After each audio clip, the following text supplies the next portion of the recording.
સુરતના સિંગણપોર પોલીસ દ્વારા અનોખી પહેલ કરાઈ છે, જેમાં બાંધકામ સાઇટ પર કામ કરનારા મજૂરોના રહેવાની જવાબદારી બિલ્ડરો અને કોન્ટ્રાક્ટરોની હોવાનું જણાવ્યું હતું.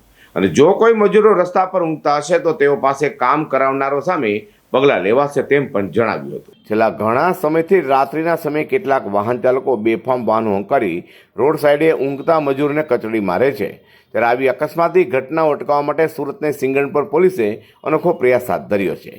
સિંગણપોર પોલીસે રાત્રિના સમયે રોડ પર અકસ્માતો બનતા બનાવો રોકવા માટે અનોખો પ્રયાસ કર્યો હતો અને રાત્રિના સમયે રોડ પર સૂતા લોકોને ચેતવણી આપી હતી અને શેલ્ટર હોમ્સ અથવા ક્યાંક સલામત જગ્યા પર સૂઈ રહેવાનું જણાવ્યું હતું.